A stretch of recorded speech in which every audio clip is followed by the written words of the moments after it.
Okay, good afternoon, everyone. I think maybe we can get started.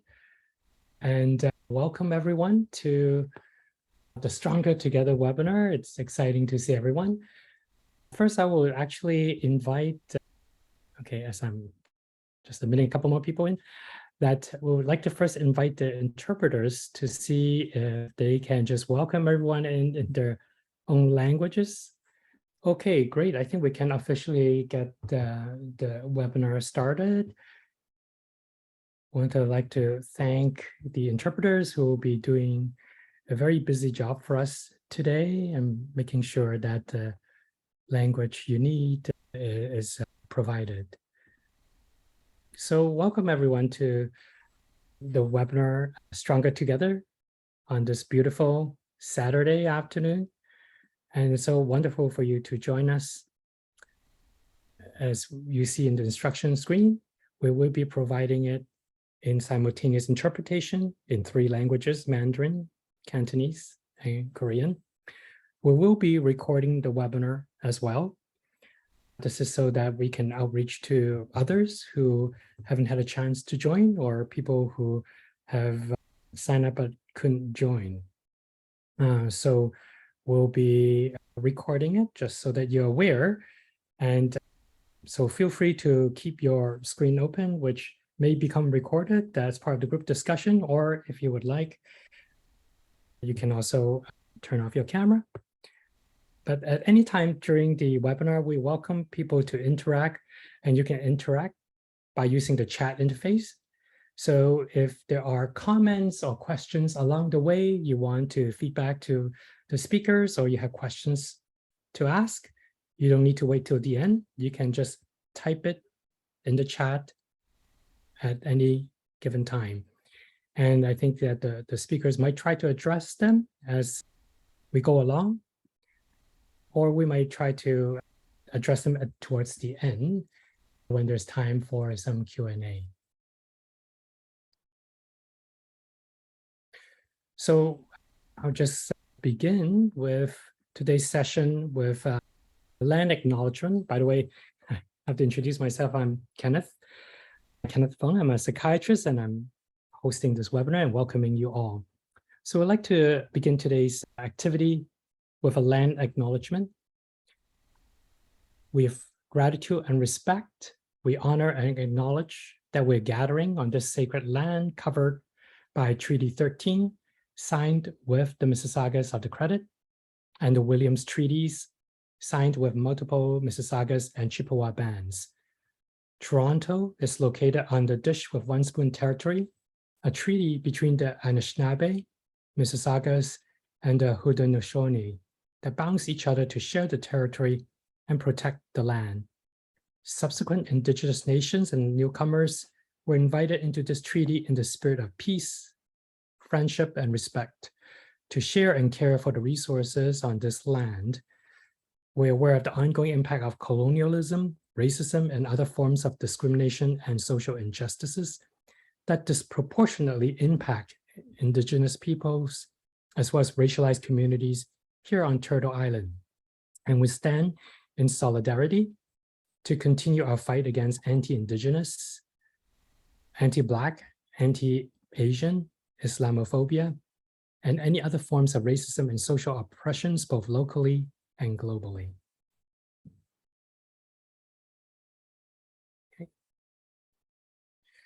Okay, so we can kick off today's webinar officially now. Today is a very special day. You know what makes it special? It's not special because I'm here, but it's special because you are here. You're all present. And we are here to create a community where we can share and exchange ideas and knowledge. And in particular, we have amazing speakers that are lined up. And the aim is really to raise awareness about kidney disease, the treatment of kidney disease, including dialysis, and of course, transplantation. And this is also in the context of kicking off the live Living Donation Week, the Living Donation Week 2022, officially starting September 11th to 17th. So you are definitely ahead of the class in kicking off this Living Donation Week. We want to raise awareness in the community. And in particular, we want to also start out by acknowledging and thanking the Kidney Foundation Canada for their support and funding for our research project, which is called Improving Health Equity, Increasing Access to Living Donor Kidney Transplantation among Chinese Canadians.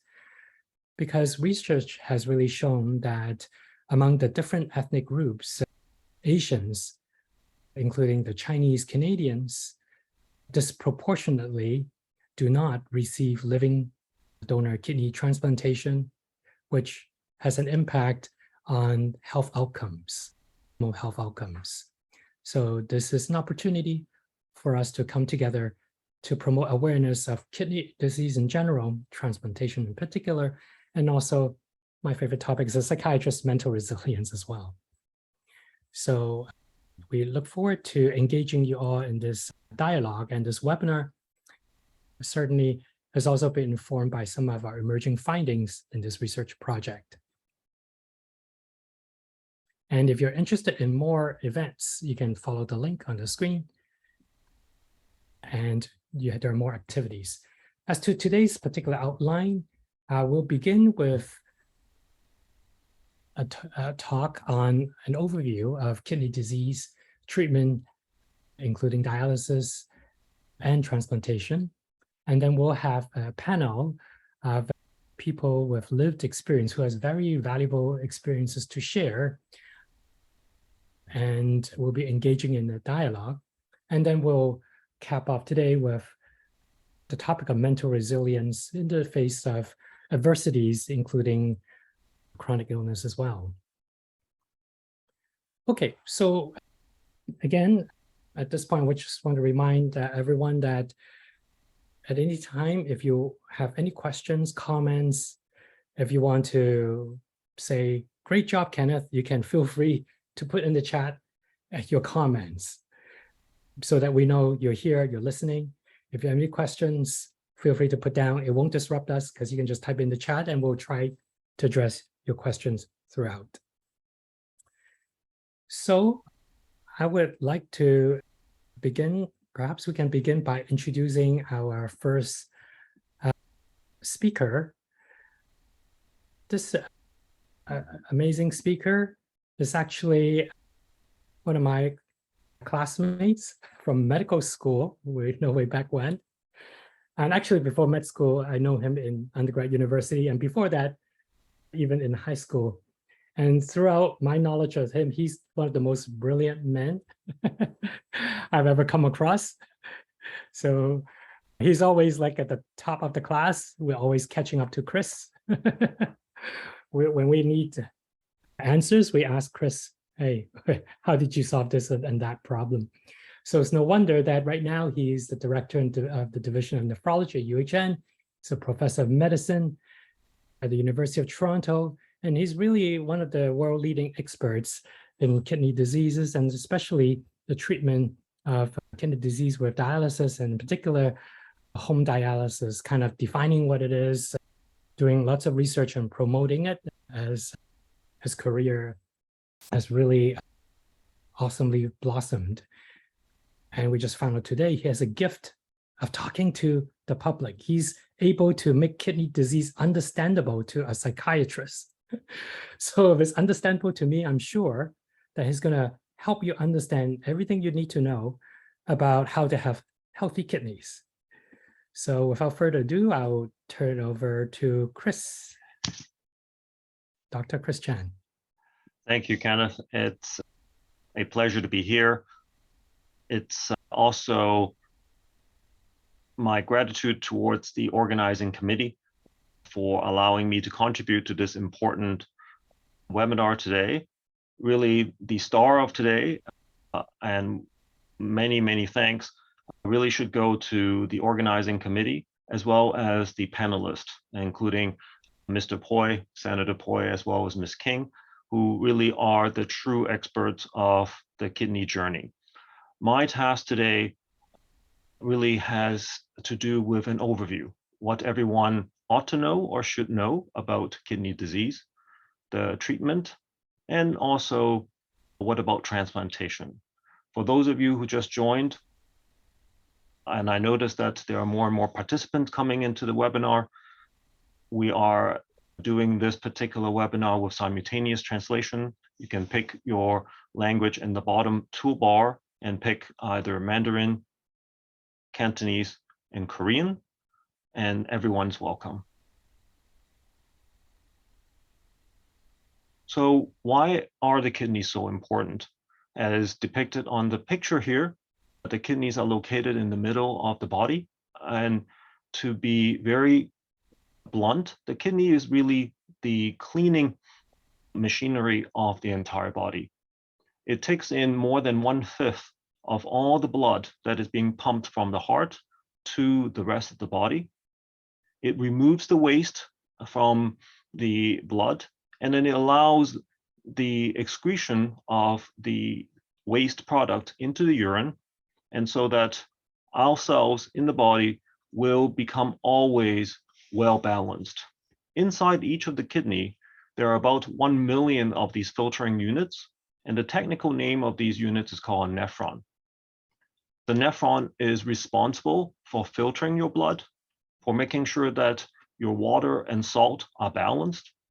It also produces hormones, and generally speaking, every one of us produces about 1 to 2 liters of urine per day. Why are kidneys so important? As I mentioned before, the kidneys are here to regulate ourselves. And as you can imagine, regulation really is the theme here, which is trying to ensure that our functions, our products, our intake, our output are all in 100% balance. On a day-to-day basis, if you are one of those people who like to weigh yourself, you will notice that your weight doesn't change that much. You probably will also notice that for people who have kidney or heart problems, their weight can actually vary quite a bit.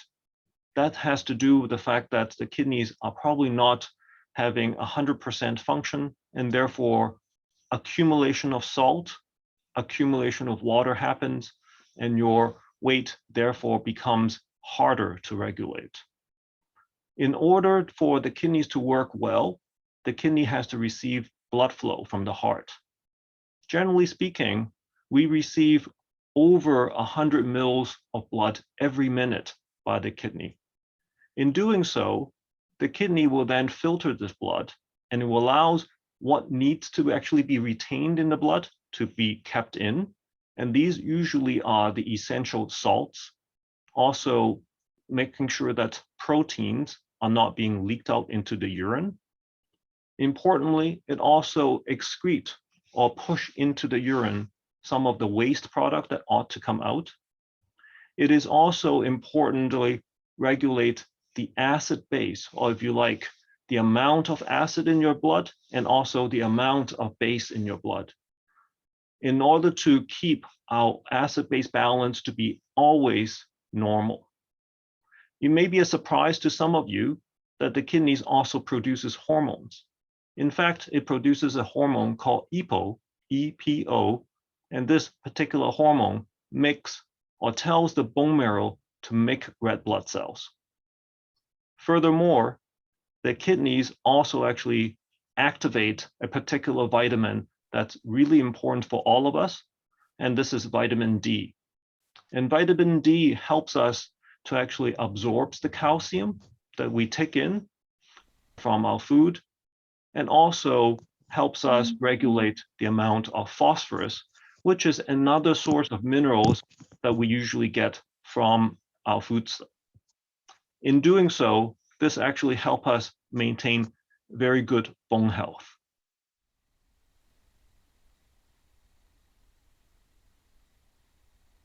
As you can imagine, in the last 2 slides, I've just outlined very briefly some of the important tasks that the kidneys generally will do. If the kidneys are not working well, then all of those tasks that I just mentioned to you we'll actually go into trouble. Now, you might be thinking about, well, what are the diseases that actually cause the kidney not to do well? Well, there are too many diseases that I can outline within a 20 minutes, but generally speaking, the most common things that happens to the kidney tends to happen because of other issues that are occurring inside the body. Most importantly and most commonly in our own country, these include diabetes and high blood pressure or hypertension. Diabetes, in fact, actually has been increasing in terms of how common it is, both in terms of type 1, which is a condition that does not have enough or at all insulin in your body, and also type 2, which is a condition that causes our body not to sense or react to the insulin as well as it ought to. There are many other types of diseases that will also hurt the kidney. Some of these diseases originate from within the kidney, and it might cause inflammation in the filtering part of the kidney. There are also other illnesses that are toxic to the kidney, and these could be an inflammatory type of conditions, a specific forms of arthritis. Furthermore, there could be particular toxins or drugs that can hurt the kidneys as well. And many of you on this webinar may be part of the diabetes patients, could be also other patients that learn about kidney problems because of other side effects of drugs. Common to all of you, it is really quite important that a healthy diet, a healthy lifestyle, and a healthy mindset would be key to actually be a success leading to keeping your kidneys healthy. So how would you know if your kidneys are not working well? Clearly, the most important thing is to seek medical attention. It is also equally important that you understand what are the information or what possible source of information may be out there. As already mentioned by Dr. Fung, Kidney Foundation is a huge resource, as well as our own local regional centers such as UHN. I put in here a web page from the Kidney Foundation that you can actually go on. And within the Kidney Foundation, it also provides significant amount of educational material that you can look at. In its other function, Kidney Foundation also supports our research, and we're very much indebted to its help.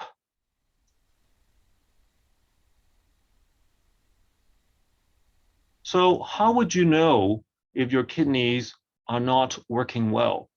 This is somewhat of a trick question because at some point or early on, you may not know that your kidneys are actually not working well. And the detection and warning signs really comes from blood test and urine test. So unlike other organs, for example, when the lungs are not working well, then they have a problem for the patient in terms of his or her breathing. If the heart isn't working well, some people may experience chest pain or shortness of breath. When the kidneys are not working well, it is very difficult to be highly specific of one thing that's causing it. For that reason, really the key box here in terms of detection and warning signs come from blood test and urine test. And sometimes this may be the first time that you or your family members actually learn about kidney problems. There are some common risk factors that exist for all people actually having kidney problems. As I mentioned before, diabetes or high blood sugar probably is the most common risk factor now in Canada leading to kidney failure. High blood pressure, heart problems, smoking, or other type of common heart or cardiovascular risk factors are therefore very important, and therefore healthy lifestyle is still a key component. How would kidney problem impact you? And these are just a small collection of items that might be impacted by chronic kidney disease. And it could be signs and symptoms of kidney illness, such as kidney failure, and those may actually be very, very long in terms of signs and symptoms. Anything from not sleeping well, low energy, difficulty with concentrating, shortness of breath or fatigue. Sometimes people may have itchiness and nauseous or vomiting. In a technical term, we call that uremia, but this actually is basically a word to actually collect all of these particular signs and symptoms. In individuals who have chronic kidney problems, sometimes we advise dietary restrictions because in too much of one or the other, as I mentioned earlier in our slides, if the kidneys cannot regulate salt or potassium or other type of minerals, then we have to be a little bit more diligent in terms of what we eat. Otherwise, we will get into trouble with too much or too little of one type of salt or water for that matter. So as you can see on the slide, diet and fluid restrictions sometimes may happen. Unknown to many of you, medicines are very much changing in the kidney field. Earlier in my career, there are a small set of number of pills that can really help kidney health. Now, we're very excited to see that there are actually a lot more treatment options, not just treating your blood pressure or helping your diabetes, but now there are specific medicines that can help with delaying kidney failure. And time doesn't permit me to get into all the details about these medicines.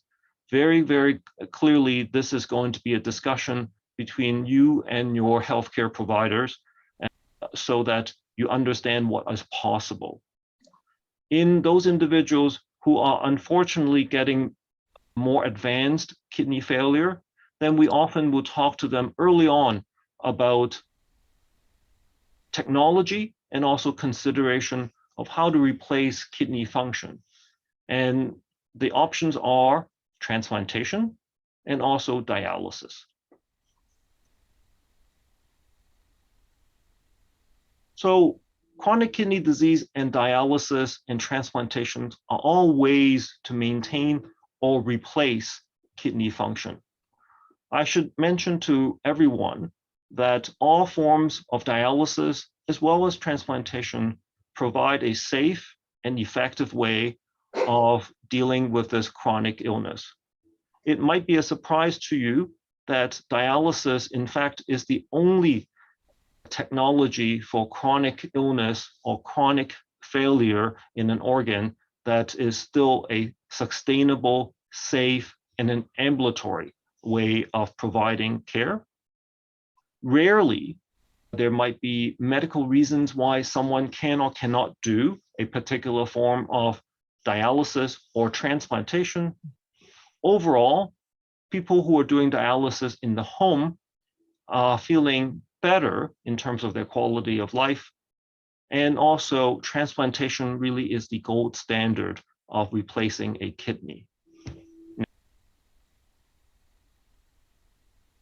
So factors that might influence, reasons that might influence you picking one or the other. Really, that has to do with your choice. How would you like to lead your way of replacing kidney, should you need to do so? How do you actually think about your goals and your lifestyle? We, as physicians and also healthcare providers, obviously will provide the best knowledge that we have to fit your goals and your objectives. And clearly, the determining factor that's most important is the patient involvement. So I'll talk about dialysis first. and then I'll talk about transplantation a little bit later. We at UHN and also other parts of the country have been promoting home dialysis because we feel that not only is it a more efficient and less costly therapy, it actually improves the patient's outcome and also provide better freedom, better lifestyle, and allow the patient to control what they can do. The really important thing for those of you on this call that may be heading towards dialysis or transplantation is really early education and referral so that you may be able to make the choice that you want to do. I would much prefer starting someone with an early course so that they can think about transplantation and dialysis rather than starting someone urgently in the hospital when there was no good plan laid out for the patient and also for the respective families. Next slide. So let me outline very briefly and generically the different type of dialysis. We can classify them into two forms. One is called peritoneal dialysis or belly dialysis, or there is another form of dialysis called hemodialysis or blood dialysis. Both blood dialysis and belly dialysis can be done at home. And belly dialysis generally are not done in the hospital, but blood dialysis can be done in the hospital or clinic. Here in this picture outlines the type of machines and also the type of approach that one would have with dialysis.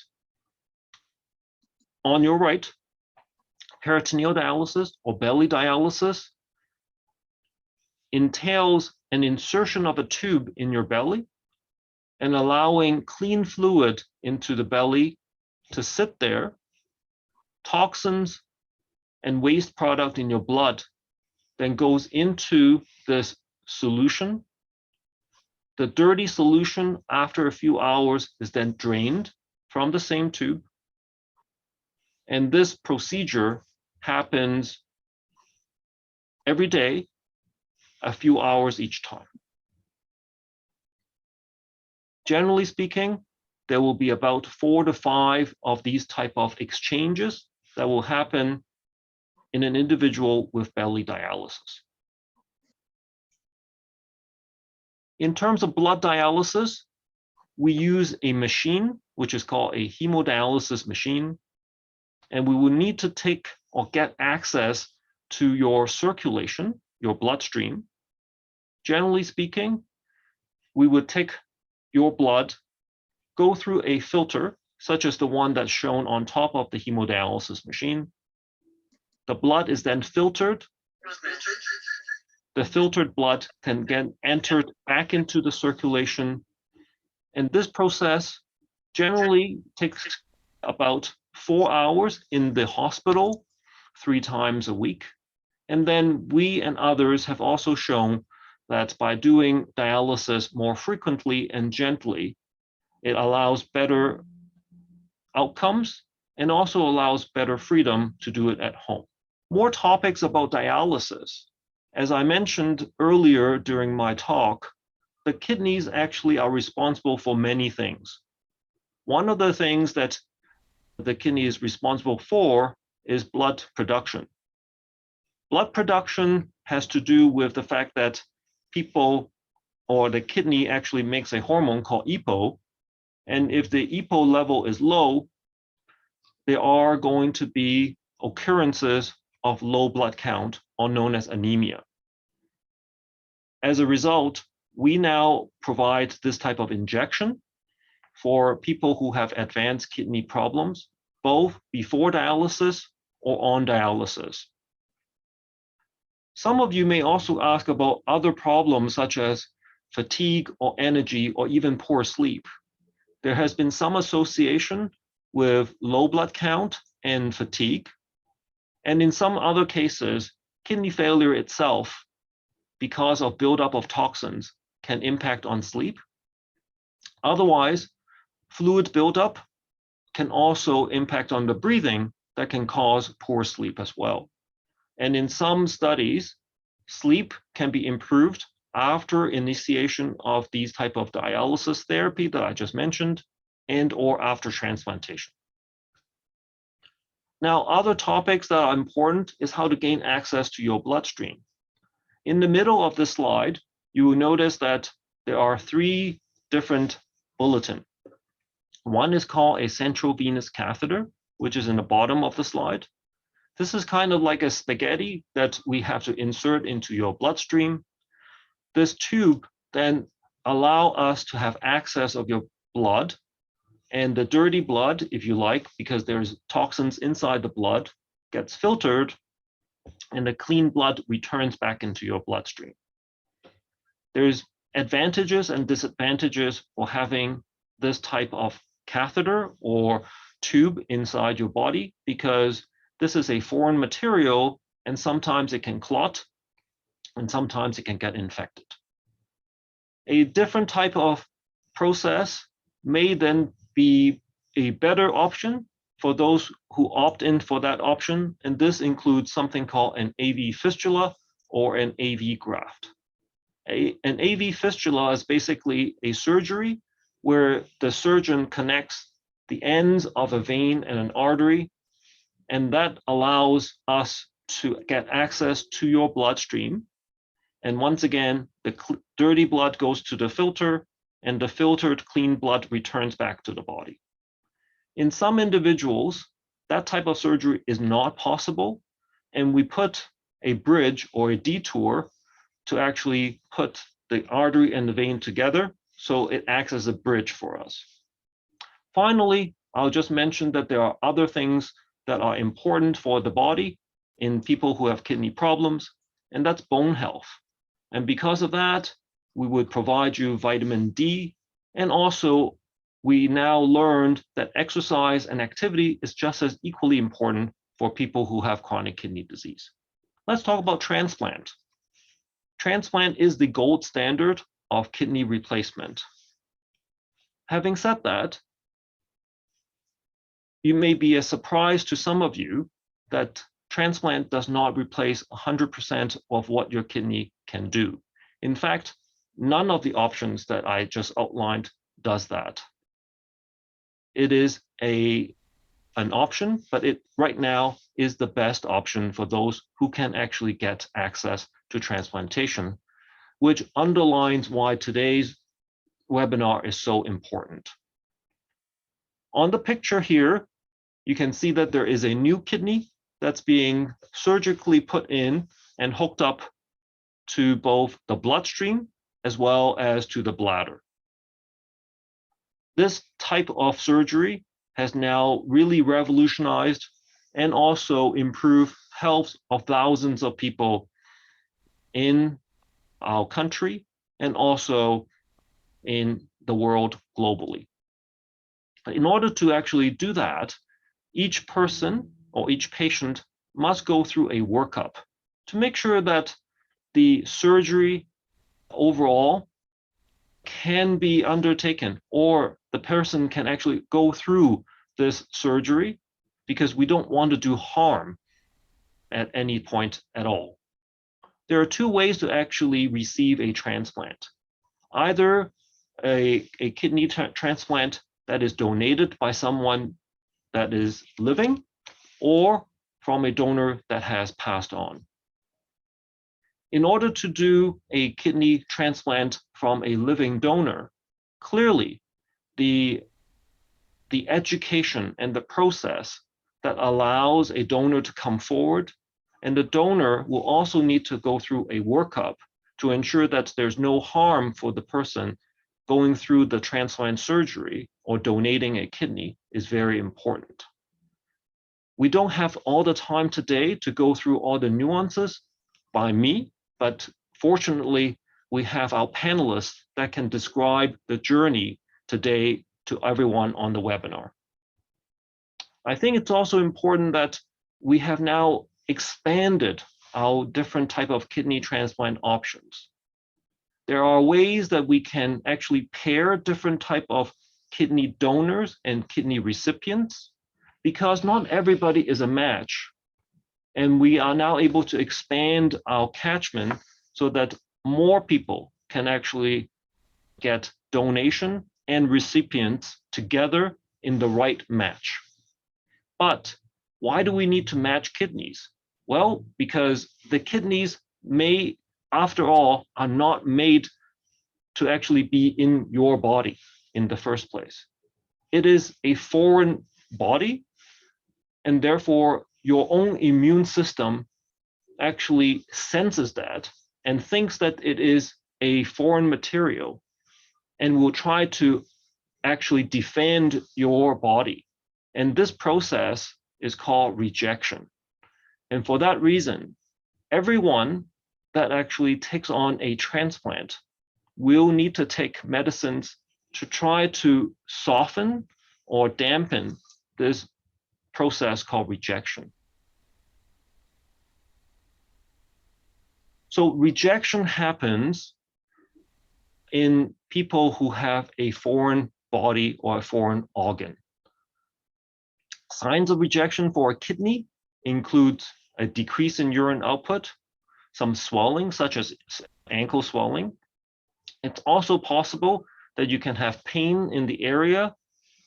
Because it is an inflammatory process, fever can happen. Generally, you don't feel so well. And when we do a blood test, the blood test to check your kidney function, your creatinine level goes up. As I mentioned before, there's always a need for something that actually dampens or lower your immune system.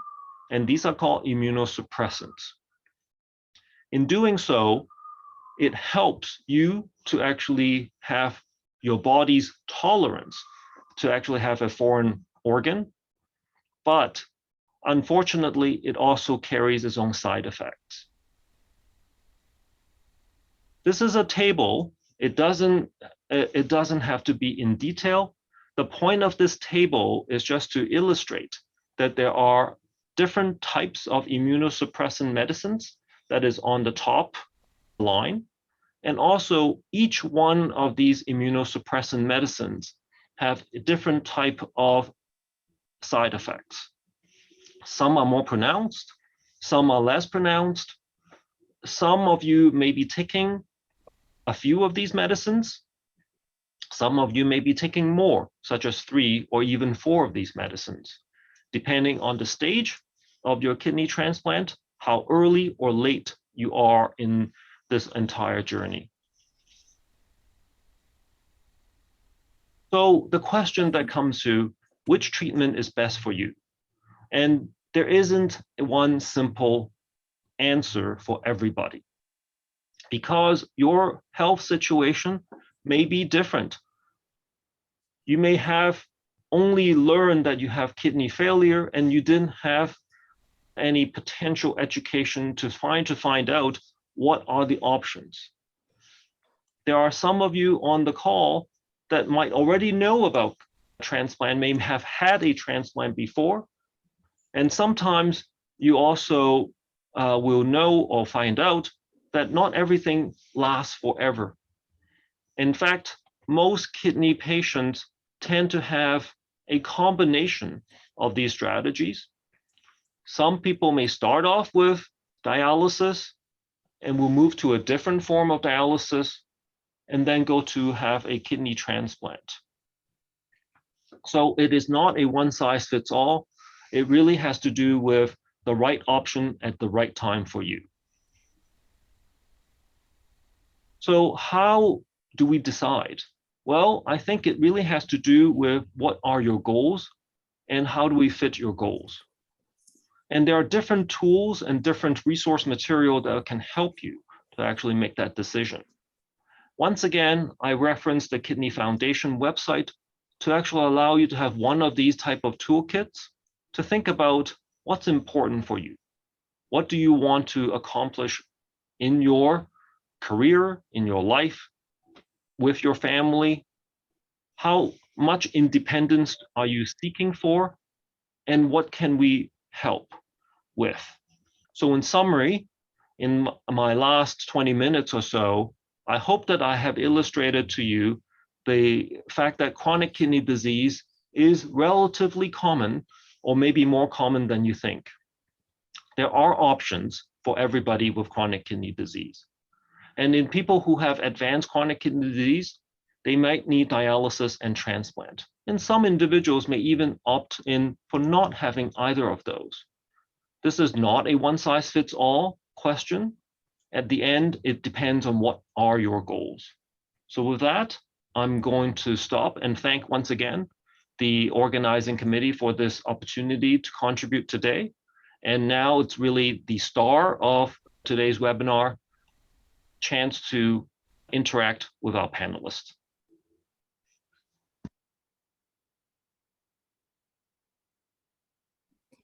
So thank you, Chris. I think first off, yes, virtual hand clap. Welcome your accolades in the chat, or emoji, etc. Because we can't hear your applause.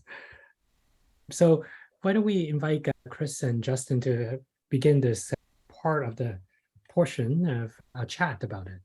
Chris and Justin. Right. Thank you. Thank you, Ken. So it's my great pleasure to introduce Mr. Justin Poi.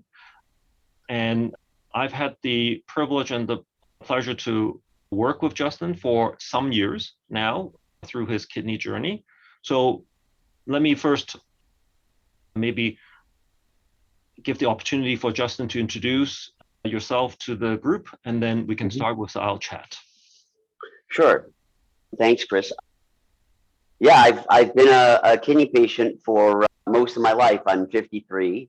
I turned 53 in July, and I got sick when I was 10. And it was when I was 13, so it was 1983, that I went on peritoneal dialysis for the first time. And it's been quite a journey. It's interesting because I think more importantly than what happened to me physically, it's actually the psychological changes that happened to me through my journey. And so sometimes when I'm speaking about kidney disease, I think it's sometimes a good thing that I've had it for so long, so I have experience, but I think it's a bad thing, especially for new patients, because sometimes they'll listen to me and I go, oh my God, like, do I have to go through all that? Maybe, Chris, I'll get you to ask the first question, and then I'll sort of get into what the journey was like along the way. Man. Sure. So Justin, you mentioned that you were first diagnosed early during childhood. Perhaps you can describe to the group here what happened early on during the initial phase, and what type of kidney replacement strategy did you have at that time, and also some of the pros and cons during let's call that the phase one of the journey. Sure. So back in 1983, obviously technology was a little bit different, but as Dr. Chan mentioned, we still had the two options of hemodialysis or peritoneal. The general thinking back then was that peritoneal dialysis was better for children. I was only 13. I hadn't gone through any growth spurt yet. Peritoneal dialysis, especially at that time, was much more gentle on the body. So they thought that, if I went on peritoneal dialysis rather than hemodialysis, it would allow me a chance to grow. It would give me more freedom to remain in school. School wouldn't be interrupted. And they were right. I mean, peritoneal dialysis, I was able to do it at home. It was, a form called CAPD. It was continuous ambulatory peritoneal dialysis, and it really was ambulatory at that time. You just traveled with the bags, and my family and I would go up to the cottage. We'd travel, just ship the bags, and you could do it. It was good. I would say that when I first found out that this is important, when I first found out that I was sick, and I have a piece of advice for people, because I actually had gone to the washroom and there was blood in my urine. Now, I was only 10 years old and I was frightened to death. And when you're little kids, I have two brothers, sometimes you and your brother would go to the washroom and you pee in the toilet at the same time. Well, I just stopped doing that. Like, I would go into the washroom, lock the door, and go in by myself. And this went on for quite a while. I thought I was dying, actually. And I didn't want to tell my family. My father was a surgeon. I definitely didn't want him to know. I thought, you know what, maybe this will just reverse itself. Because in fact, sometimes I went to the washroom, there was a bit of blood. Sometimes I would go and it was yellow. So I thought, oh, maybe I'm just going to get better all by myself. So my piece of advice to people, because I know a lot of people, when they feel like there's symptoms, they don't want to go and see a doctor because they're scared of what they might hear. Like, you really should go as quickly as possible. And in hindsight, it might not have changed the outcome, but I wish I had gone and told my dad much sooner. This actually went for almost 6 months before I told him. And what happened was I was constantly going to the washroom. There were times when I would look in my underwear, there was blood, and it just was getting untenable. So he had taken a urine sample and brought it to his hospital, and then I was admitted into SickKids. But to answer your question, yeah, I went on peritoneal dialysis. One of the problems with peritoneal dialysis is a type of infection that you can get called peritonitis, and I did get it a number of times. It's not the most pleasant. And back then, the transplant list to receive a kidney from a deceased donor was much shorter. Even though I have a very rare blood type, I actually was called twice in 10 months. And I got my first transplant from somebody who had passed away in 10 months. Yeah. And Justin, as we now started talking about your first transplant, how did it go in the beginning? And this is still early on during your high school year. And how did it impact you? So the kidney transplant by today's standards was awful. And actually, I had a very good chat with the surgeon about it. And the surgeon was kind enough to come and meet with my parents. And it was so bad at that time that I actually almost wanted to have them remove it. So when they removed organs in those days from people who were deceased from accidents and whatnot, they didn't use very great technique. So when the kidney was removed, the vessels were very badly damaged. And they tried to repair them, but there was a lot of narrowing of the artery. And so my blood pressure was always sky high. And back then there was, the medications were not as great. So there was a lot of rejection. And so I had very limited kidney function. But what I would say is that it got me through high school. And high school, for all of us is a very important period of time. It got me through high school, got me almost through first year university. And I would say that I would trade nothing for that. The amount of freedom, the ability to just hang out and be a kid was great. But if anybody on the line right now on this call is a parent of a child or a teen, I would say that, for pediatric patients, they really want you to keep that organ. So they give you a lot of immunosuppression. And if you just look up on Google what the side effects are, I would say that when you're a teenager, your self-esteem issues are bad enough. Add in, to drugs that are going to make you gain weight, make you look all puffy, maybe grow some extra hair where there shouldn't be hair. That added to it. So I would say that those were challenges, but I wouldn't give up anything for the world. I think the transplant came at the right time at that time. Yeah.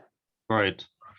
Unfortunately, transplants sometimes do not last as long as one want. Having said that, sometimes when the kidney is not really working, dialysis may be a better alternative. What happened to you when your transplant didn't work and you have to go back to dialysis? How was that? So I was in first year university, and I remember my first class on Monday and Wednesday morning, I had to walk up 4 flights of stairs. And one day I just couldn't even make it up before, I was having trouble. I was huffing and puffing. And I went to see my nephrologist at the time, who was managing me while I had my transplant. And he said, well, listen, you tell us when you want to start dialysis. I mean, it's up to you how you feel. And I told myself, okay, the day that I cannot make it up the 4 flights of stairs, I'm going to call. And there was one day I remember very specifically, it was a winter day. I couldn't even make it up to the 3rd floor. And I went back down, and I didn't even go to class that day. I called the hospital and I said, I need to start dialysis. So I immediately wanted to go back on peritoneal dialysis. However, they did put me on. However, I don't know how you want to explain this. The peritoneal cavity where that houses the fluid, it had been damaged a lot from before, and so there was a lot of bacteria that was crossing the boundary. I was getting a lot of infections. It just wasn't cleaning my blood as it should. So I would say I was only on that for maybe 90 days, and they put me on hemodialysis, which worked out really well. However, I was going to the unit at that time. So 3 times a week, I had to go to the hospital. It's very tough. When you're running a university schedule, it's already hard enough. I had to leave class at whatever time, get on the bus, go to the hospital, wait for my turn, sit on there for 4 hours, come off feeling tired and still get to class the next morning. It worked. I made it work, but it wasn't ideal, but I made it work. Yeah. Right. And you have a very challenging time at some point, but you were able to actually make all of this schooling and then subsequently your career and your agency and your artwork. How did you able to cope with all of that? Because living with a chronic illness and also having both schooling as well as a career is tough. Maybe you can tell us more and teach us more about that.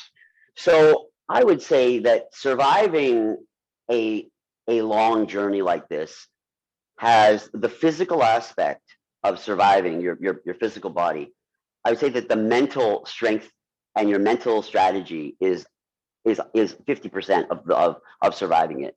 I became friends with a lot of kids in the 80s when we were at SickKids.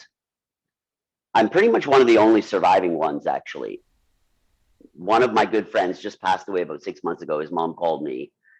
And one thing I noticed is that people who are kind of giving up or they're really down about their situation, you can't be down for decades and decades. It's just not going to work. You have to be upbeat, and it's tough. It's not easy. So there's a strategy that I've tried to teach others. I tell people, it's like when you buy your first car and it's so beautiful, it's shiny, and everything works great, and the leather smells good, and then you get that first scratch, and you say, "Oh my God, I got to fix this scratch." Because everything I notice when we talk about transplants, the first thing people ask me is, "Oh, what does the scar look like?" Look, I've got so many scars, I don't even care anymore. Okay, and everybody's worried about that first incision and that first suture they ever get, and they go, "Look at that little scar," right? And so getting back to my car analogy, you have the car for 10 years. It's broken down. You've had a couple of fender benders. Maybe one of the headlights is missing, but you're so happy the car turns on and it still goes from point A to point B. I kind of see my own body like that. Like, yeah, it's beaten up, it's broken, but it still works. And I actually love the term renal replacement therapy, because before that, and I don't even know when that term came about, before that, I used to see my life in 2 stages: life on dialysis and life with a transplant. And it's funny, when I talked to a lot of patients, there was one woman who sat next to me when I was at a self-care unit for many years. And she kept, every time we talk, she says, "When I get a transplant, I'm going to do this. When I get a transplant." And I thought, why when you get a transplant? Like, why wouldn't you do it now? And so I kind of changed my strategy probably about 15 years ago. I thought, maybe I look at it like I'm a piece of electronic equipment. Sometimes I'm powered with a lithium battery, which is awesome, and you can go, it's powerful. And sometimes I got to do with a no-name brand, nickel cad battery or something. And that's how I look at my life right now. Sometimes I'm on dialysis, sometimes I have a transplant. I'll work at different speeds, but I just keep my life going, because I knew a girl, this is actually an unfortunate story. She was also like that. She put her whole life on hold. I actually knew her. Her father was my dean in university, and she and I knew each other since we were kids. She was on dialysis, and she kept saying, "When I get my transplant, I'm going to do this and do that." And it was very unfortunate. She finally got a transplant, but for something unrelated, she passed away after only 3 months. So she never ended up doing all the things she wanted to do. And so I always encourage people, you know what, if you're on dialysis and you feel okay, yeah, you might not be able to do everything, but still do stuff, you know? Yeah. Right. I know that you've had a journey in home dialysis, you have a journey in transplant more than once, and there are pros and cons.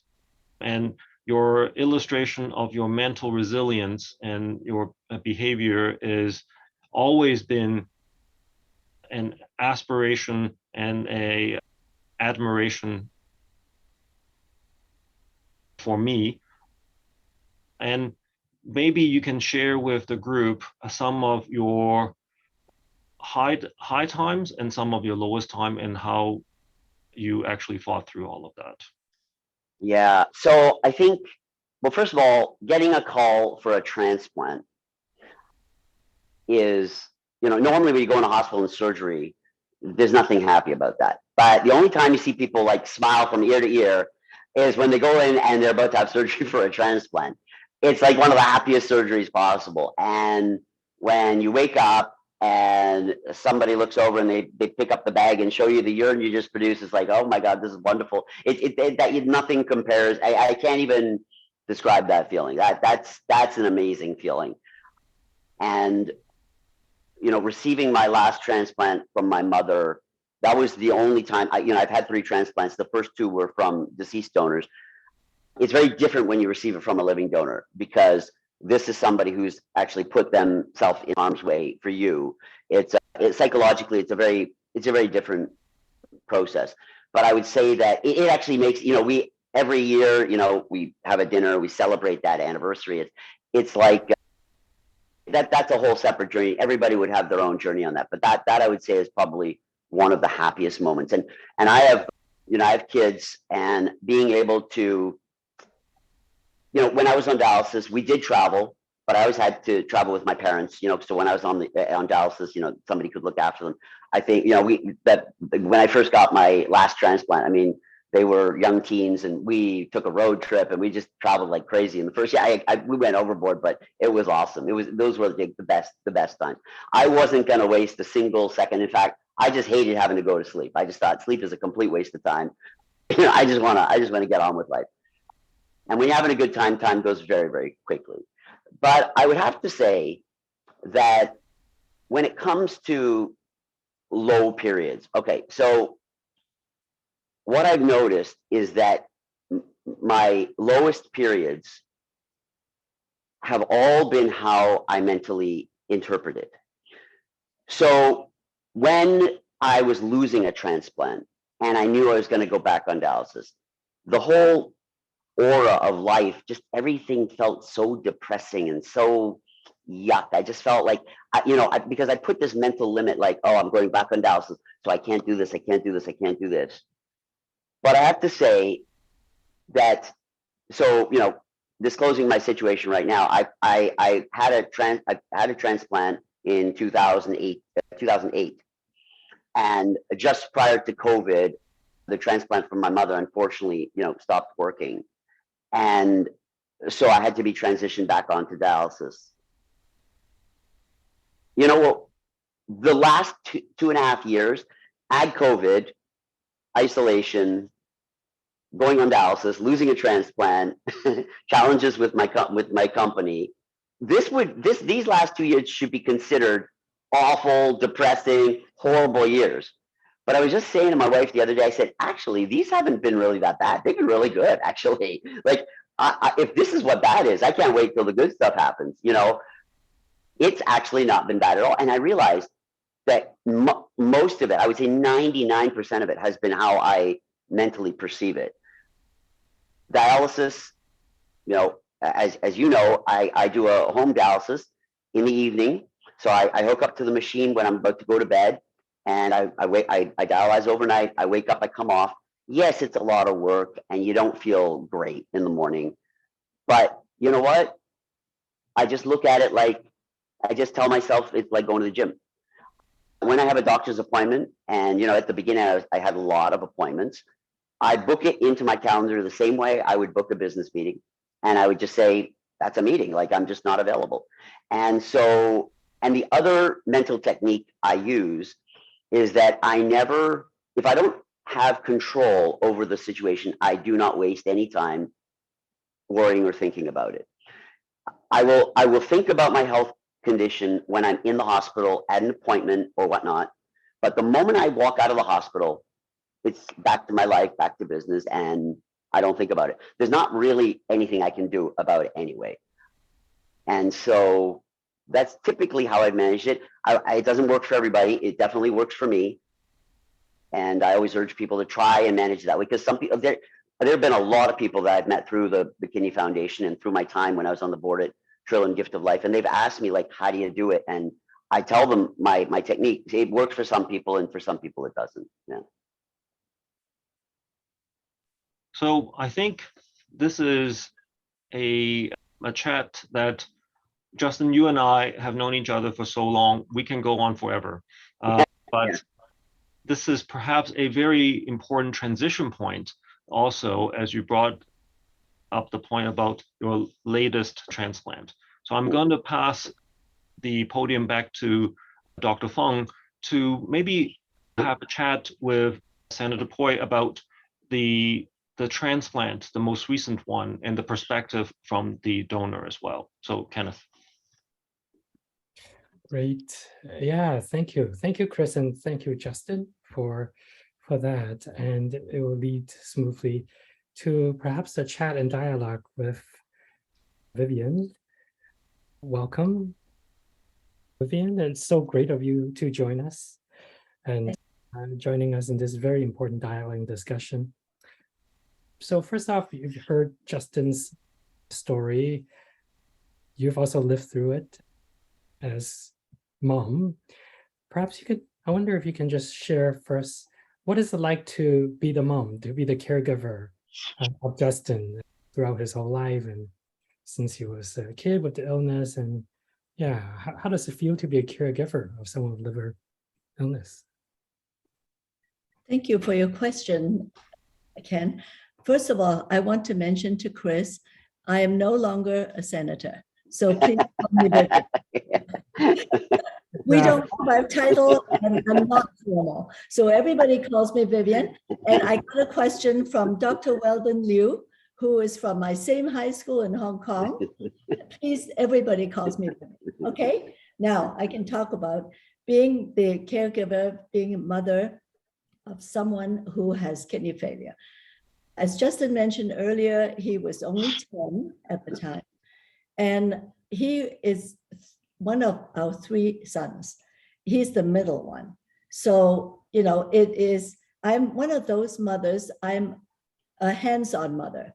I never believe in having nannies raising my children. So I've always done everything for them. They go everywhere with me when they were little. I take them to school. I pick them up when they're little, and I did everything for them. So it is very, you know, as a parent, when your child is sick, especially the type of parent that I am, it just tears you apart, absolutely tears you apart. But at the same time, I'm a very positive person. I'm a very strong person. And perhaps, hopefully, that's where Justin got his strength from, because very positive, you just deal with it when there's a problem and you move ahead. And this is the way I've always looked at everything. And it was very tough. I want to just go back a little bit. When Justin, the first time I knew about it, it was during a ski trip that we went with our boys. I think it was in Quebec. And Justin came back and said to me, "Mom, my pee is brown." And so right away, we knew something was wrong. But I didn't know it had gone on a bit before, and he didn't tell us. Anyway, and I remember now, before then, he had scarlet fever when we were traveling in China, just about 6 months before. We took our whole family there. But previous to that, his older brother, Ashley, also had scarlet fever when we were in Toronto, and he had the same problem. He was looked after at the sick children's. And somehow he was on a diet and it went away. It didn't last very long. So I kept in the back of my mind, well, Justin's will go away too. However, it didn't happen. So and we just had to deal with it. And I was always there for him. I was the one driving him to a hospital, visiting him every day. And of course, he has a younger brother who is 4 years younger. So it's a lot of worry for me. However, we move ahead and we did the best we could. Wow, that's great resilience. Resilience runs in the family. It does, I think, yeah. Yeah, so can you tell us then this journey of becoming a kidney donor? That is obviously a very big step. Can you share with us that journey? Yes, it's actually, to me, it's not a big step. People have said that, it's such an important decision. To me, I'm his mother. And that's what I do. That's what mothers do. And in fact, the first time I suggested when he was a little kid, he was looked after by Dr. Bill Balf. And I remember when he needed a transplant. He might have been 11 or 12, maybe even 13. I told him, I said, I'm going to give him my kidney. And at that time, medical practice was very different with regard to nephrology. They wouldn't take live donors. And he just said, well, you have young children, or you need your kidney. We won't accept it. And he can just wait, but it wouldn't be a long wait. And it was true. It wasn't a long wait. As Justin mentioned, it was just, a matter of months. Of course, now it's years that you have to wait if you want a kidney from a deceased donor. So therefore, as a live kidney donor is so important. And I never had second thoughts about it. I just wanted to make sure that I was a good match. And it just took a long time for the test to be done. They just checked everything. By then I was 67. It might have been because of my age too. The doctors were more careful. And at one point, it seemed that I have one bigger kidney than the other. And I guess the test came back. They weren't very sure whether the smaller kidney was functioning properly. And I talked to Dr. Silverman and I said, what is happening? I haven't got a call yet. So Justin is, really needs the kidney. And he said, well, because of this problem, we thought it's better not to go ahead. And I said, no, we are going to go ahead. I said, give him the bigger one. And he said, no, we can't do that. So I said, test the smaller one. So I went through the test with the dyes, put through my body. I went through all that and it was found to be fine. So that was when it happened. I'd never had second thoughts. That's amazing, Vivienne. I get a feeling that you never have second thoughts about anything you do. No, I don't. People look at me, I'm a small woman, but I'm very, very strong in the head. Oh, I don't think anybody would look at you as a small woman, Vivienne. But I was wondering, like you heard our introduction, that among the Chinese community is one of the lowest ethnic group to talk about live kidney, donation, right? So why do you think, what is it about among the Chinese community that we don't talk about donation, of kidneys, and why do you think it's lower? Well, I think it is probably, you see, that's something I don't understand. Personally, I don't understand it, but I think it is because in the Chinese culture, the young is supposed to look after the old, not the other. It seems that not the other way around. You hear a lot of Chinese stories about, how the younger generation or the children sacrifice from their parents. But especially physically. So people don't want to talk about it. I don't understand it, but I'm thinking also in the Chinese culture, it is extremely important when you are a lucky person, when you die, your children and your grandchildren are there with you. So to me, that's extremely important. I want all my children there when I go. When it's my time to say goodbye, I want them all there, my children and my grandchildren. So to me, that's priority. And perhaps, more Chinese Canadians should think about it that way.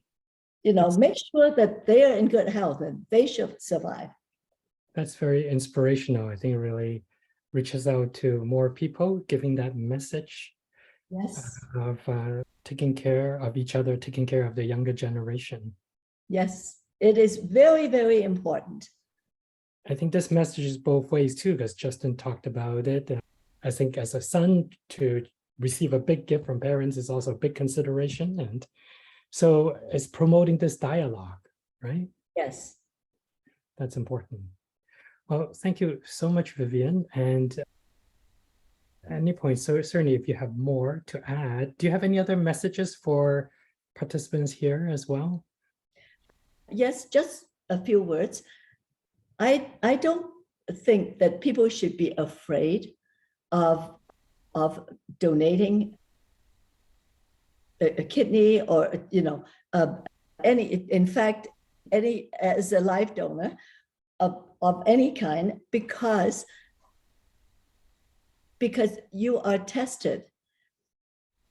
You go through a lot of tests for your entire your health, your entire body before the medical services would take an organ. So you have to, in that case, I knew I am in very good health and I'm still in very good health. And at my age, I'm 81 and I'm in perfect health. So I'm the best example of, how a kidney donor can do extremely well. And my remaining kidney functions perfectly. Wonderful. You are really a living proof of why people ought to donate. Look at your health and certainly the glow on your face as well as you're recounting the rewards. Yes, Justin? Yeah, I can't. Sorry, I got you muted. Can you? It's okay. I'm unmuted now. I just wanted to add one thing that a lot of people don't realize. When you are donating any organ to somebody, it isn't just for that one person. I can say honestly that my daughters, who are now adults, they would actually, that donation that my mother made to me was equally as beneficial to them. So that one donation actually helped multiple people. They wouldn't have had a dad. They wouldn't have. I wasn't able to do anything with them, really, like not fully, to be able to go places and hang out and just do and to have the energy to match the two young teens. Like, that donation affects so many people, especially if you're donating to somebody that has a future to be a parent or something like that. There's just so many people. If you really look at how many people are affected positively by a donation, it's not just a one-on-one thing. Yeah. Yes, thank you for making that point. And really, when we do one act, it really benefits so much. And you two sharing the story today, I'm sure will inspire the community to talk more about this topic, because there's such a lack of conversation around this area. And inviting to help. I would be very happy if anyone in the community wants to ask me at any time. I would love to talk to them. That's very generous of you, Vivienne. And we've just, we are growing as a little panel here and inviting Julia King to join in. Julia, by profession, is a nurse, and you're invited to comment not as necessary as a nurse, but as your experience as a donor. Do you want to share a little bit about your journey and how is it that you become a kidney donor? Sure. So my own journey as a donor, it probably started when I was just before university. When I was 17, I joined the stem cell registry. And when I was 18, I started donating blood. When I was 18, I saw a public appeal from a gentleman looking online for a kidney donor, and I had applied. I live in BC, and here you have to be 25 to be a non-directed donor here. So I had applied, and then they just said I had to wait due to my age. And then in December of 2020, I had a coworker, and through an acquaintance, their daughter needed a kidney. So I had applied again. I would have been 23 at the time. And I then was told I just have to wait until I was a little bit older. And then through that, I got on the path of looking at other types of living donation. And I ended up getting on the path of living liver donation. There's only 2 centers that do it in Canada. So I ended up going to Toronto. I grew up near Toronto and I have a lot of family there. So I ended up actually donating a portion of my liver just over a year ago as a non-directed donor, and it went to a child. And after that, they had told me I was still interested in kidney donation, and they had told me that I could, after 3 months, I could apply again. So I applied at 4 months, and then I went through, they were able to use my scans from my previous donation, and I did some blood work and some urine tests again, and then I ended up donating about 7 months after my liver donation. I joined the Paired Kidney Exchange as a non-directed donor. Wow. So you certainly are a very giving person, to say the least. Yeah, what is in your heart that motivates you to do all this, to go away to do this? I think just knowing that you're able to help improve someone's quality of life, or just help them in some way, and that you're just able to make a difference for them. Yeah. Mm-hmm. And are there any cultural aspects, do you think, that affects your journey, or you think people's journey to, again, talk about the kidney transplant? And it's a little bit different for me. I grew up in Canada all my life, so I didn't feel as many like cultural pressures that way. And just with my profession, I found that I was educated on just kidney donation, the risks and whatnot. And I was able to see patients that were on dialysis or waiting for a liver transplant, and just seeing how their quality of life was affected. Yeah. so I think your exposure to it, the knowledge you have about it, and the good it will do, really inspire you to take all these actions. Are there any messages you would like to say to all the participants listening to this webinar? I usually like to mention that people can get involved like in other ways. They don't have to be a living organ donor, but they can register just to become a deceased organ donor or donating blood. I usually like to tell them it's just a month or 2 out of your own life. And then after that, someone can get to live theirs, or just helps improve their quality of life. For me personally, I don't feel any different pre and post transplant. I'm still able to do everything I could do before. I don't take any medications. I don't take any anti-rejection medications or anything like that. After my kidney donation, at 9 weeks, we went to Mexico, and I was able to surf and zip line and do a swim and just do everything that I could do pre-donation. Yeah. Wow, you went surfing. Yeah. I think you and Vivienne are just poster for, being a donor who has such joy and happiness and health. Chris. Thanks, Ken. I just wanted to reiterate a very important point that were both brought up by Vivienne and Julia earlier. I think it is key to also tell the group and participants that the medical team are probably very much involved in both the recipient as well as the donor. And the medical teams are actually independent. And the medical team looking after the donors The primary function of that team is to ensure the safety of the donor going through the surgery, and also after the surgery, should there be any potential adverse events, we would not allow anyone to go through that.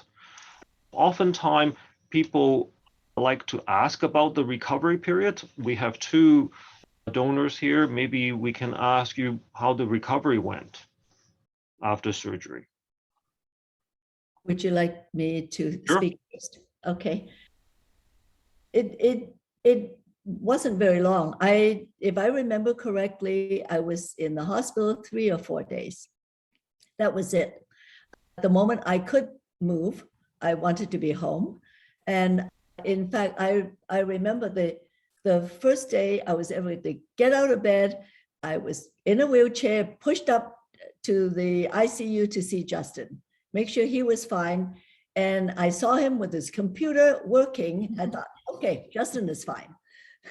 And because he's like that, the moment his brain is functioning, he's on his computer. And then I was out of hospital and I just rested at home, and that was it. I have to say though, I was very fortunate to have two very good friends who stayed with me at the hospital. So I have a private room, and I have my husband would be there during the day, and then my assistant in my office, who's been with me for more than 40 years, her name is Peggy Koo. She wants to be there for me. So I told her, oh, if you want to come to the hospital to stay with me, don't go to work. No, she said, too many people are calling the hospital to ask about you, calling the office to ask about you. She had to be there to answer the phone. Then she would come to the hospital until midnight. And I have a very, very good friend who is a retired nurse, Amoy Lo. She comes at midnight and stay until 8 o'clock. Now, I'm very fortunate that way. So I was never alone in my room.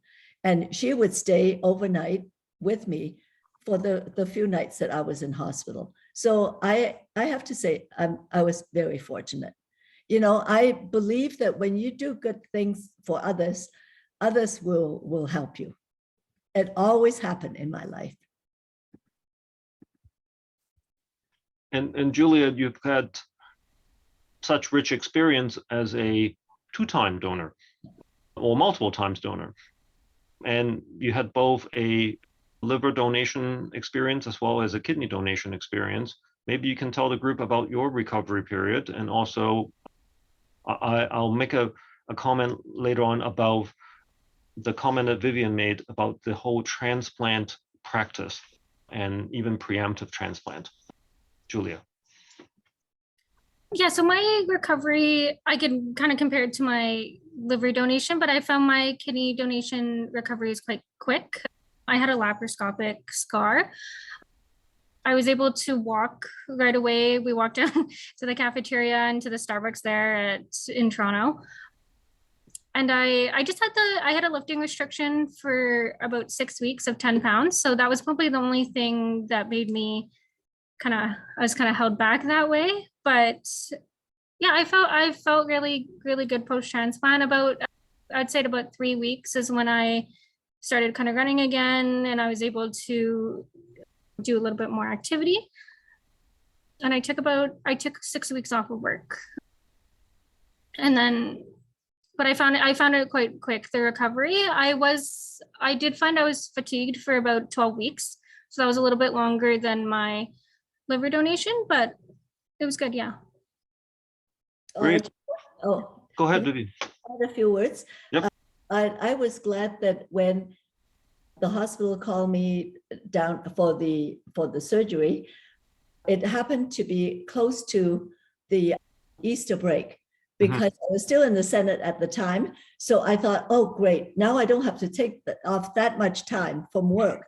So we had, I think, maybe 2 weeks. I can't quite remember, for Easter break. And I only took about 2 weeks off. That was it.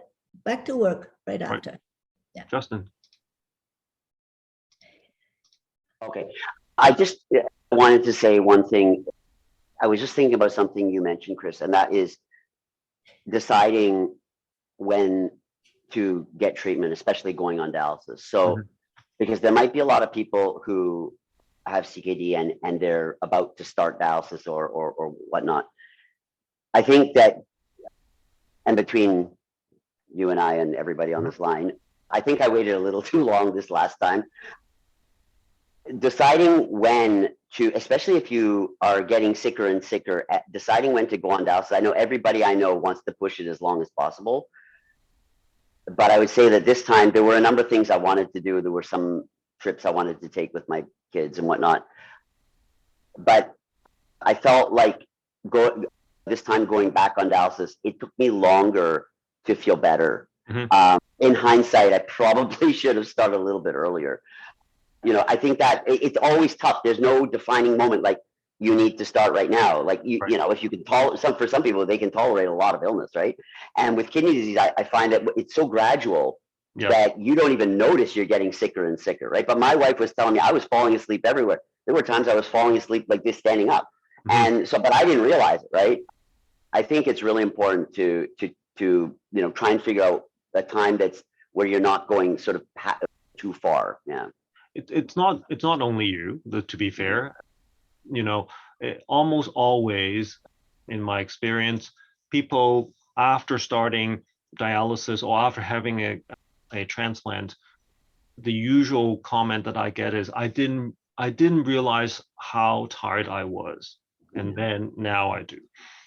And I think, as mentioned earlier, I think by Vivienne, when Bill Balfe was telling you, you know, this is our practice back then, the practice of transplant has really changed a lot. And the idea of living donation, and also even preemptively, so that when someone having chronic kidney disease never actually even needed to start dialysis, so that there could be a potential living donor to actually get tested while the chronic kidney disease phase was happening. I think that is going to be another growth of the living donation transplant.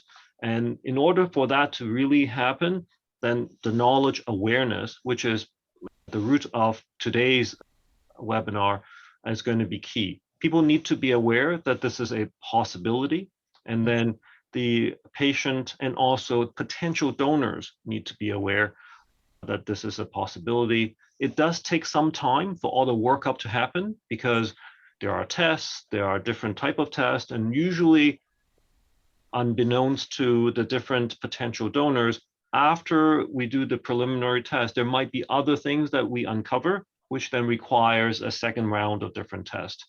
The whole idea here is to do no harm, both to the recipient as well as to the patient. And some people get frustrated about this because it's, well, I want to do this. I said, well, the idea here is we need to do this safely, both for you and your pair, if you like. And we will not go ahead, never, if there is a potential adverse or harm to either party. So I think people on the line, probably some may experience some frustrations about waiting, and there are reasons why we're doing that. There are also some people who may not be aware that preemptive transplantation is a possibility. Certainly, we are advocating for that as well. So I'll pause there. Okay, I think that there were a few questions from the other different language channels. So we'll just see if, just make a check. Anybody from the Chinese, Cantonese, or Mandarin channel who would express the question that perhaps the interpreter can plop it in the English channel or tell us in the English channel if there is any Mandarin or Cantonese question. We just see if the interpreter want to speak into the English channel for us to address.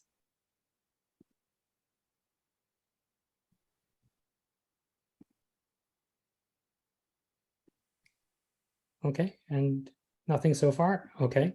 And we'll also check in with the Korean. Are there any Korean questions that arise?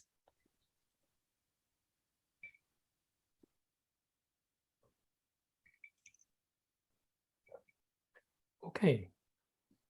So again, if there are, oh, nothing so far. Okay, great, great. So let's thank all the panelists for your wonderful sharing. I will just give some brief remarks about the mental health aspect that a lot of you have highlighted. Wow, you have such resilience. I feel like I don't need to say anything and just say, wow, and especially Justin's lithium battery metaphor. That is a really good one. And I would just give some conceptual overview of the mental health aspects, but I would also welcome the panelists to chime in at the end when I finish kind of just a brief conceptual discussion of the slides. But at this point, let's give virtual applause to all the amazing panelists for generous sharing of this. Yes, wonderful. Okay, so let me see. I would have to share the PowerPoint. Okay. Am I sharing the PowerPoint correctly? Okay, great. So at this point, I would just give some discussion on mental health resilience, and actually, I think echo a lot of what's been shared and how you see these people in front of you are so resilient and be able to emanate like joy. We're talking about kidney illness here, but you can see all of them are really emanating health and joy, even though we're talking about a serious topic at the same time. So sometimes I would just like to begin with a description of what mental health and well-being is. To be honest, as a psychiatrist, I often deal day-to-day more with mental illness than talk about mental health. So it is helpful to kind of take a step back and just look at how people are so glowing with health, because we don't often think about mental health until we talk about mental illness. So this is one definition of mental health. If we look at it, it is to be able to do productive activities, to have fulfilling relationships, and to have the ability to adapt to change and to adversity, like to cope with problems. So I think that this is one of the reasons why you've heard actually from all three speakers, panelists, how they are embodying this mental health, describing how they, no matter at what stage of their journey in life as a whole, but also in their kidney journey, they still try to do things that are useful, try to have fulfilling relationships, and you can see them, the amazing mother-son relationship obviously here, as well as looking at challenges and adapting to it. So from a holistic point of view, we really look at how a person is more than just their body, of course. We look at as Justin saying, half the battle is not just taking care of your physical body, but to recognize the importance of the mind. And also for a lot of people with spiritual beliefs, the importance of spiritual well-being as well. So the body, the mind, and the spirit. And so you've heard from Dr. Chen the importance of the kidney function to make sure to detoxify the blood. So because our body does affect the mind. So as Dr. Chen is explaining, uremia, or if you start to have kidney problems, it does affect your mental well-being, both your cognitive faculties, meaning memory, concentration, focus, right? As well as your mood, all right? And at the same time, the treatment of the kidney illness, as well as that includes the rejection medication that Dr. Chen had listed, can also affect the mind. And vice versa, you heard that how the power of the mind is able to help people make the right decisions, right treatment decisions. And there's research Dr. Chen was sharing the other day, that taking care of the mind allows people to have ultimately better outcome. And there are many reasons for that, including being able to tune into what your body needs, adhering to the treatment required, so that you get the optimal treatment for your body. So the body, mind, and spirit, they all affect one another, and we need to take care of it. And you can see we are all surrounded by the importance of family and friends. And you see the power of the mother-son relationship. When we have an illness, physical or mental, it is more than just one person. It is how it impacts on the family. And it does also impact on our relationships, including our friendship. So being able to draw support, being able to talk about your illness, you heard that there was sometimes hesitancy, like in Justin in the beginning, to talk to your family about a mental, sorry, not mental, but there's some changes in the body, right? Some physical signs and symptoms. And that's often the case in many families. When we don't feel well, physically, emotionally, right? Sometimes it is partly Chinese culture too, to have that kind of face to not talk to friends about something's going on with me, even feel like I don't want to burden my family with this. I don't want to scare my family. I don't want my family to worry about me. So because of these concerns, it's quite common for people with any ailments, physical or emotional, and especially the more serious it is. The paradox is the more serious it is, the more hesitant we are to reach out to get help. When perhaps the opposite, right? The more serious it is, the more we need to open up and as you heard, face the challenges together with family and friends support, right? So even Vivienne talked about her recovery, how it was supported by friends who are able to come to the hospital, right? So to have that, we need to have conversations. I know that in the Chinese culture, we like to talk about health, but we sometimes shy away to talk about serious illness. And this is such a forum so that we can talk about these issues in an open way. And so to do that, we are also looking at how the Chinese as a community can come together. Julia King's example of really trying to impact the whole community, even though it wasn't a specific person related to her, right? So how we can all be a contributor to a community and how we're affected by the environment, like the pandemic. The pandemic has interrupted lots of people from getting to their medical appointments or thinking about medical care. So mental health in action, so we can see that everyone, if we think about healthy mental health, we need a sense of self-esteem. And that's the part that I think we hear a lot from even Justin's description of how there are times when it might feel low and you need to kind of adjust to maintain kind of a sense of self-esteem that you're able to be effective. And of course, in addition to self-esteem is how we take care of our relationships.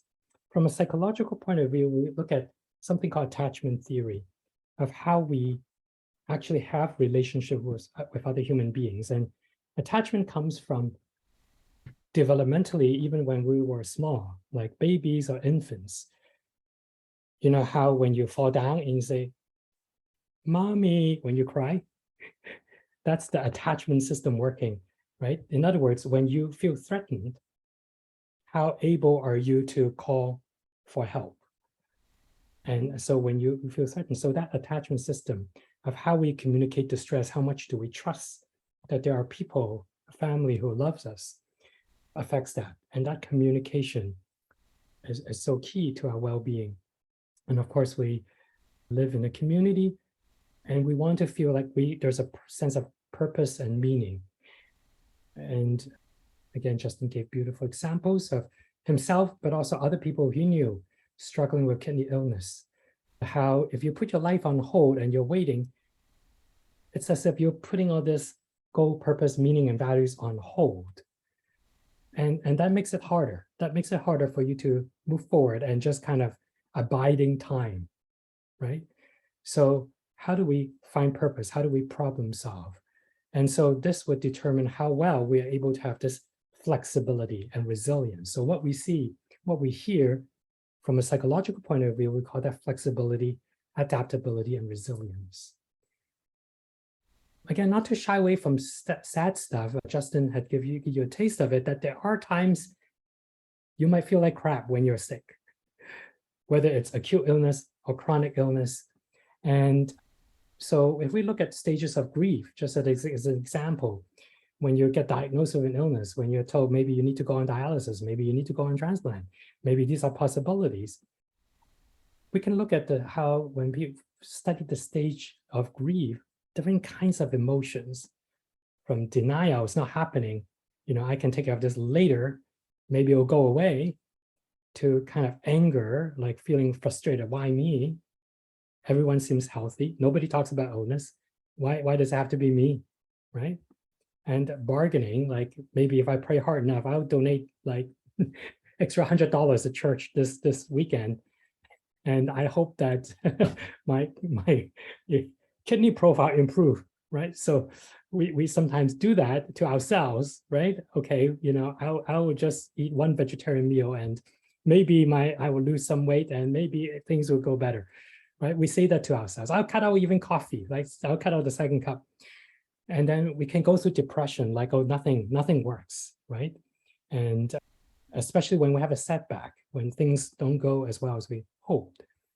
And then there's the stage of acceptance where, we are dealt certain cards in our hands, and how do we come face to face and accept it? Now, these are presented as stages, but they're not really stages, in the sense that sometimes we can feel all of those things at once. Sometimes we can feel this in the morning, that in the afternoon, that in the evening, right? So I think the bottom line is to recognize that we can have all kinds of emotions, and we need to acknowledge that. And that is about Chinese culture, that we don't talk a lot about our emotions. We try to not let emotions get in our way.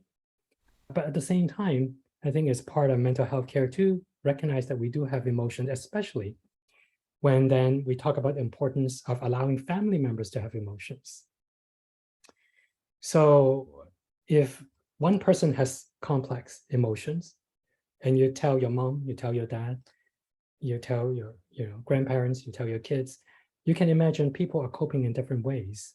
And sometimes, especially as Chinese people, we hide our emotions too. We're like, don't worry, mom, I got this. Don't worry. Don't worry about me, I'm strong. So we try to hide our own emotions, and the mom might try to do the same, but of course we all can experience these emotions. So how do we create an open space to know that we can be at different stages? And sometimes when people are at different stages, maybe you are trying to deny it while maybe your parent is angry, right? You can start to understand why someone is having a temper tantrum today. But if we understand that it's about understanding and hearing the other person and giving space to the other person to talk. So allowing ourselves to have different emotions is an important piece. Listening to other people's emotions is another piece. And I think that we can look at this idea of shame and stigma. And this is also in some of the early findings of our research in this kidney illness, and answering to our question why there are perhaps less Chinese people going through this live kidney donation. And partly that most people interviewed talk in one way or another, kind of the shame, the face, the not wanting other people to worry. How would other people think?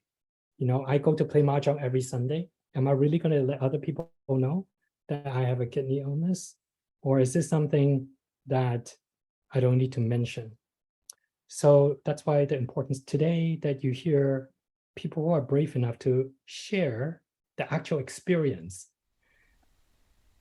Because it's so easy to always look at movie stars and they always portray health, right? But to have frank conversations that every one of us at any time can get different kinds of illness, and how we can have a positive mindset towards discussing it and what we go through, and support each other in this process. So I wonder, what do people see in this image? What does this have to do with kidney dialysis and transplant? I wonder if anybody can see. I'll give you like 5 seconds to spot what is it about this that has anything to do with what we talk about today. I don't know if people can type in the chat. Feel free to type in the chat if you're able to. But I would draw your attention to kind of the reflection here, which is, I think part of what we talk about in terms of self-image is what we see. Yeah, it can be about getting stronger, as someone also mentioned. When we look at psychologically, people who are healthy tend to have a positive self-image about themselves, and sometimes even looking just average, not the most beautiful person on earth, can be hurtful. And all of us can also carry insecurities too. So facing an illness where there is an integral part of your body that feels undermined can be challenging. So I think one of the questions is, how do we become stronger when kind of our self-image is challenged? And I think this is one of the things that we need to interrogate. Okay, so this next slide is to do with culture. So if we look at Asian culture, we have, Chinese and Korean joining us today. I think we all can symbolically, culturally resonate with this, right? The traditional implement that we used to eat every day isn't knife and fork, it is chopsticks. So we can see that there are kind of cultural differences to the way we operate, to the way we use instruments and navigate around the world. It might be invisible, but it is something that we do. So there are cultural beliefs too about kidney, depending on how much you believe in Chinese medicine, for example. You might come to, and sometimes you might not believe it, but your family does, about how kidney can do with your vitality, or may have, even though you heard Dr. Chan's official explanation from the Western model, you might get a completely different explanation when you go visit your Chinese herbalist. And so sometimes we don't talk about that, but we do sometimes, especially as Chinese Canadians, we know we hold both. We're able to both use knife and fork, and we're able to use chopsticks. And sometimes in certain settings, you just naturally take out a pair of chopsticks. So we need to consider the impact on culture and how it might perceive, how it might change the way we interact with illness. In fact, I know for non-Chinese people looking and say, okay, this is pretty obvious, chopsticks is culture. But did you know there's even more culture about this? Like, some people will look at this and say, I bet this person married someone that's not too far from where they live. I grew up with various Chinese lore that if you hold your chopsticks higher, you're going to end up marrying someone and you might immigrate to like Canada or something, right? So I bet you didn't know that.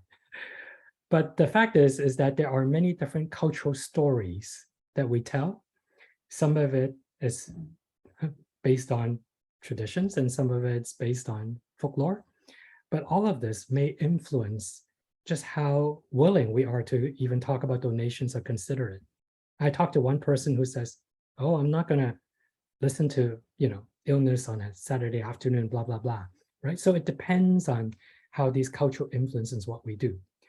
But I want to also say that traditions change. So for example, if you go to Chinese restaurants, it's very common now to have different colors of chopsticks.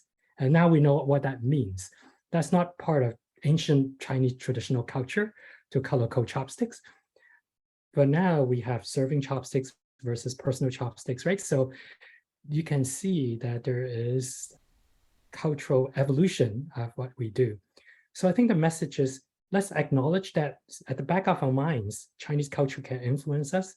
At the same time, we can absorb new information and we can facilitate change. Since we're talking about chopsticks and we're Chinese and we like food, let's talk about this next picture. Now imagine that this hot pot or bowl or whatever this could be, I just grabbed off the internet. But imagine if this is your life and you put different ingredients into it. So And you can imagine each hot pot is unique, right? Everybody puts something different. You can put something different too.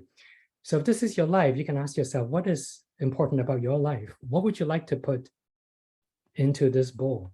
Because we all have different aspirations, different values. So I think that what helps cope with disease is to not lose sight of that in a hot pot in our life, there are different values, there are different things that matters to us. You can hear Julia, serving the community is one of those values, right? It could be succeeding in business, it could be serving in the Senate. All of us have different flavors. Some are spicier, some are less spicy. But we all can have different ingredients of our lives. And now what happens with there's illness is as if you're short on certain ingredients. You ran out of meat. You can only do veggie. Now that can be, to meat lovers, that can be a curse. But to vegetarian lovers, that maybe that's an opening. So the second message is, well, one is realize what is important to your life, truly important to your life. And that gives us a sense of flavor. And secondly, even if the amount of available ingredients change, and Justin says that some days you can do more, some days you can do less. Rather than hanging on to what yesterday is, each day you can have different ingredients. And that's the third message. We are not what's inside, we're the container. So if we look at the container, right, each day, if some days we're able to do more, some days we're going to get real spicy, some days we're not. If we're the container, that is the resilience we're talking about. We don't have to be trapped by what happened yesterday, or today is not such a good day, but what happens tomorrow, right? And no matter how beautifully delicious it was yesterday, we don't have to hang on to that. There's always tomorrow, there's always today, right? So this is a sense of resilience we can have if we're not wedded and we're open to change. And finally, still in the topic of food and chopsticks, the cultural metaphor of today is, you can see, this is a traditional Chinese saying. A pair of chopsticks you can break, but if you put a bundle, it's going to take, actually, it's pretty much unbreakable, right? So we can hear the importance of family in a time of crisis, whether it's being able to talk about how to cope with illness, someone to take you to dialysis, someone that you can feel openly to discuss about live kidney donation. And also, you can see there are just not one bundle, but there are bundles and bundles, which is why we call today's seminar Stronger Together, right? As this is one of the hallmarks of Chinese culture, is that one of our strengths can be in collectivism, how we can really be here to support one another. So these are just some of my comments on mental and well-being. I work in the hospital as part of an Asian mental health team. And maybe I'll just pause there because I'm looking at the time and see if the other panelists have any, perhaps kind of closing comments for people. Let me just stop sharing. Justin. Okay, first of all, thank you very much, everybody, for doing this. Like, we actually need a lot more of this.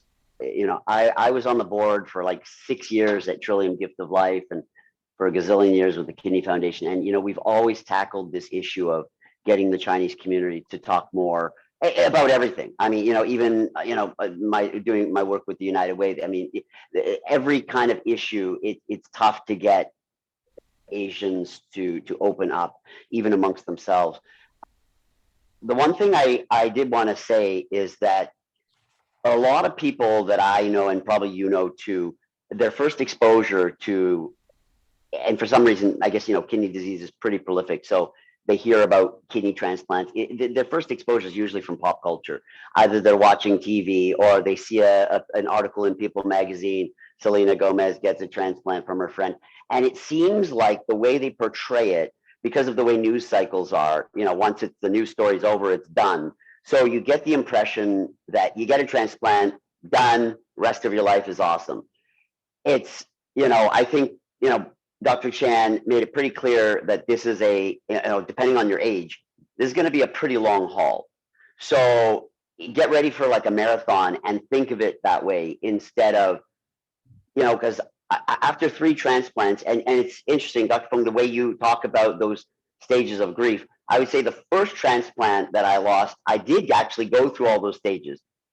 But then the more time goes on, you just sort of say, you know what? I'm just like, you don't see a transplant or you don't see dialysis the same way anymore. You see this as, the medical community has a bunch of tools to get you through this.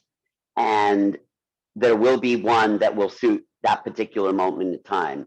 And our whole goal is to get to the end of your life, however long that may be, intact and happy and whatnot. So whatever is going to work at that moment in time, that's what you have to focus on, rather than, because I know many people are still fixated on transplant. Like they're on dialysis, but they just refuse to get past it. Everything has to do with transplant. I said, who cares? Like, you're still alive. Like, why don't you just get on with living? So I think if you take this long haul mentality, it will actually help you psychologically so that you don't feel the disappointment and as much grief that maybe your transplant is not working, because dialysis is, it's improved a lot. To be able to do it at home and pretty much administer everything at home. I only see Dr. Chen on video. I do all my own blood work, send it over to Life Lab, have a centrifuge at home. Literally everything's just done now. And they've worked out a system that you aren't tied to the hospital the way you used to be. So you can have a pretty decent life on dialysis as well. That's a really good message of hope. And maybe we'll invite each person just to give a similar closing remark. Vivienne, anything you would like to say as a remark? Yes, you were talking about mental health and how, families and friends have to support each other. I think in life, your mental health is 50% of your health. Physical is 50, mental is 50. And you can overcome a tremendous amount and actually get hold of your life and move on, the way Justin has, because it's the mentality. It is what is in your mind that controls a lot what goes on in your body. And another thing I just want to mention is scars. Some people are so afraid of scars. If you donate an organ, then you end up with a scar. Now, Julia, you had it with the simple way. Am I correct? You have a great big long scar. Yeah, I just have kind of like a C-section scar and then some 3 camera holes. Oh, you did have the C-section scar. Okay. Yeah. There's laparoscopic, yeah. Yeah, because to me, what is a scar? It doesn't mean a thing. If you go through life without scars, you haven't lived at all. That's the way I think.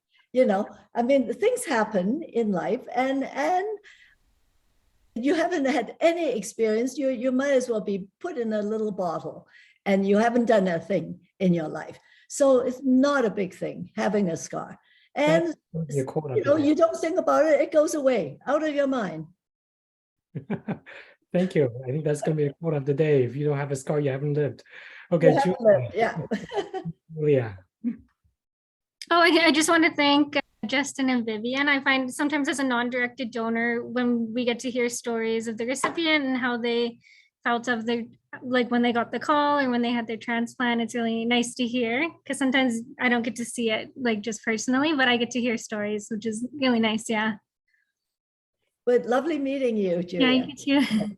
And Dr. Chen, what are your thoughts? Well, I have very similar thoughts as already mentioned by the panelists. Once again, thank you for everybody for attending and also for the panelists for sharing. I think there are a certain number of common themes. One is, as mentioned, the mental coping mechanism really changed the way that you are going to be handling the chronic disease. And as someone that actually see this every day, there are quite a wide range of mental coping mechanism and reserves. And I think if there is one other message that I can emphasize is to actually bring together the tremendous amount of resources that's available, because as a nephrologist, I'm able to provide knowledge and expertise in one facet of life. And there are other expertise across the entire team, such as Ken, such as our nurses, our allied health, and so on. You don't have to handle all of this by yourself. And you also don't need to stop asking questions. It's important for you to know. It's also important for you to find out. And so my different thought about today is that I hope that this allows the participants a window of just understanding what we talked about, and that you will think about some of the messages that's there and find out more. And if you are able to even learn one thing that you did not know, I think that's the most important thing. Usually we do what we do because we want to actually learn something new every day. So hopefully we're able to actually provide something new today. Wonderful. So at this point, I would just want to thank again, sincere gratitude to my partner in crime, Chris Chan, for putting this together. And of course, our esteemed panelists, Justin, Vivienne, and Julia, and a deepest appreciation to our interpreters who've been speaking nonstop. We've been taking turns speaking, but they have been speaking nonstop. So thank you for Pastor Judy Choi, Renee Zhu, Minnie Zhu, and Emma Lim for providing live interpretation. And in the spirit of today also of coming together, I think certainly the message is clear that we need to come together as a community to support one another, to always have open dialogue, and to support each other through difficulties, but also to celebrate together. So on that note, happy Mid-Autumn Festival, everyone. Enjoy the moon cakes, but not too much because Chris is gonna have comments about that. But enjoy and keep safe, and we'll see you again in another webinar or another time. Okay, take care, everyone. Have a wonderful Saturday. Goodbye, everyone.